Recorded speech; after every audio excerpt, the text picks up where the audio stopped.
52, 71 কিংবা 24 আমার কাছে ঢাকা বিশ্ববিদ্যালয় সবসময় স্পেশাল। কারণ ঢাকা বিশ্ববিদ্যালয় এমন একটা জায়গা, যে জায়গাটা থেকে স্বৈরাচার থেকে নট অনলি স্বৈরাচার, সেটা পাকিস্তান হানাদার বাহিনী থেকে শুরু করে বর্তমান স্বৈরাচার, তো সবার পতন হয়েছে যে জায়গাটা থেকে। স্পেশালি আমি যদি বলতে চাই যে এখান থেকে যে এলিট ফোর্সটা তৈরি হয়েছিল দেশের জন্য, সেই এলিট ফোর্সটা কিন্তু 2024-এও তাদের যে দেশের প্রতি ভালোবাসা, যে টানটা, যে দরদটা, জীবন দেওয়াটা, সব কিছু সেই 52 থেকে শুরু হয়ে আজ পর্যন্ত অদ্যাবধি পর্যন্ত চলমান আছে।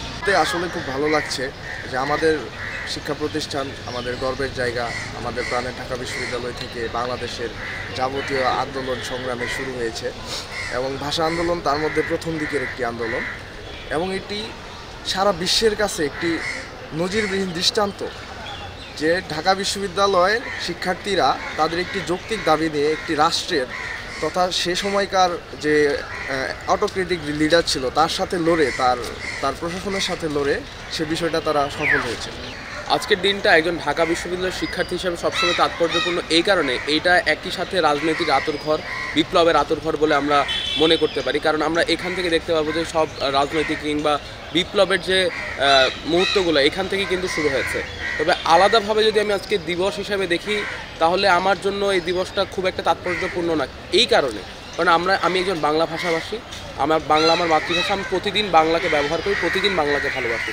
তবে এই দিবসের তাৎপর্যটা এই জায়গায় যে আমাদের আজকে এই দিনে আমরা একটি স্বৈরাচারী যে পাকিস্তান সরকারটি ছিল তার বিরুদ্ধে, যারা আমাদের রাষ্ট্রভাষাকে মানতে চায়নি, বাংলাকে রাষ্ট্রভাষা হিসেবে মানতে চায়নি, তাদের বিরুদ্ধে আমরা একটা বিপ্লব করেছিলাম।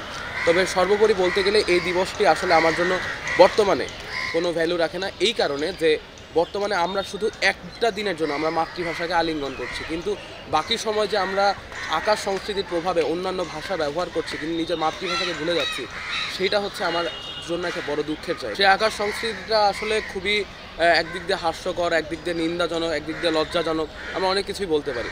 আমরা একদিনের জন্য আজকে নিজের বাঙালি প্রমাণ করার জন্য হয়তো শাড়ি পরে ঘুরছি, আমরা বাঙালি প্রমাণ করার জন্য আমরা আজকে শুদ্ধ বাংলায় কথা বলছি, কিন্তু আমরা কখনো ভেবে দেখি না যে অনেকে বাংলায় কথা বলাকে এখন লজ্জাজনক মনে করে।